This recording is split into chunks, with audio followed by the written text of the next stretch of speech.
It was a groundbreaking decision of the Constitutional Court.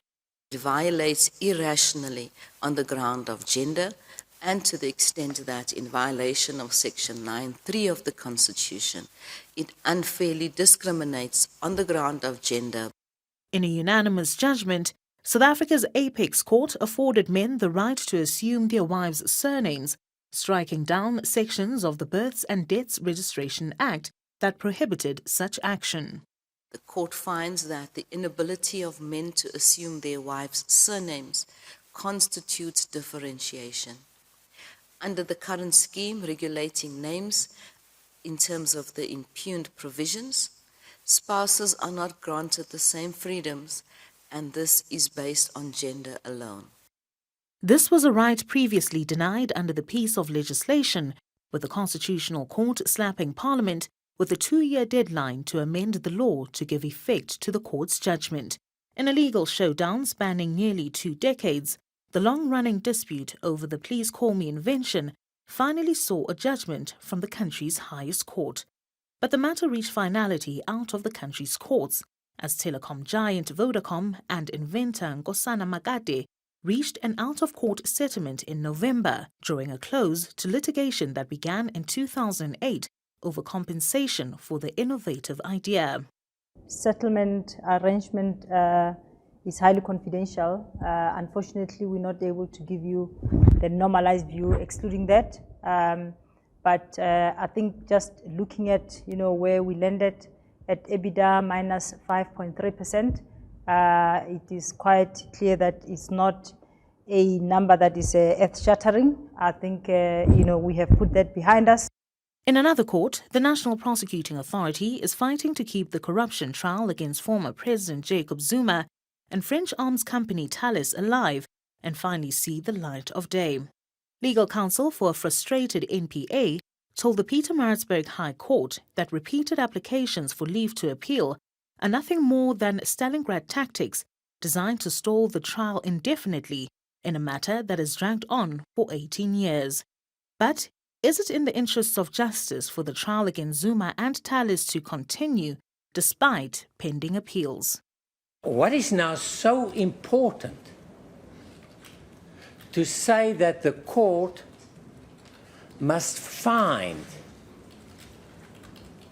that notwithstanding the fact that the appeal, if successful, will be dispositive of the case, that you must go on.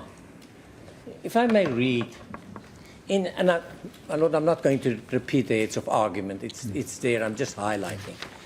But if I read from the application, in the state's application, Thales' heads, and I will come back to this title, the Stalingrad application, to show why it cannot be, in our case, the Stalingrad application, and it's a misnomer.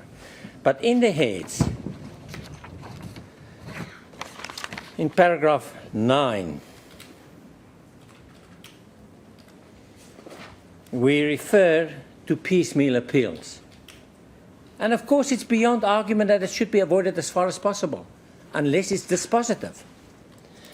And the reference to the Western Areas case, where it deals with the principle that I'm reading, where it says that if decided in the accused's favour, would dispose of the criminal charge against him or substantial portion of it. By that example, I understand it would be implied there would be no trial or a substantially shortened trial. And then it goes on in paragraph 27 to say, it is surely not in the interest of justice to submit an accused person to the strain, expense and restrictions of a lengthy criminal trial, if that can be avoided in appropriate circumstances by allowing an appeal to be pursued out of the ordinary sequence and so obviating the trial or substantially shortening it. And you have that power in terms of 173. And the test, as we'd set out in our heads, would be the interest of justice, and coupled with the interest of justice would be the harm element. When you force an accused to go to trial with an appeal that may be successful, not say it will be, that may be successful. If you force an accused to go to trial, he's in trial, and at some point in the judgment, if it's in favour, will then say, stop this trial in its tracks. And you think, what have we done? Why did we run this trial after 2 months to stop it? And I'm not saying what accused one will say on what impact that will have on accused one. I leave that aside. And what is going to be achieved?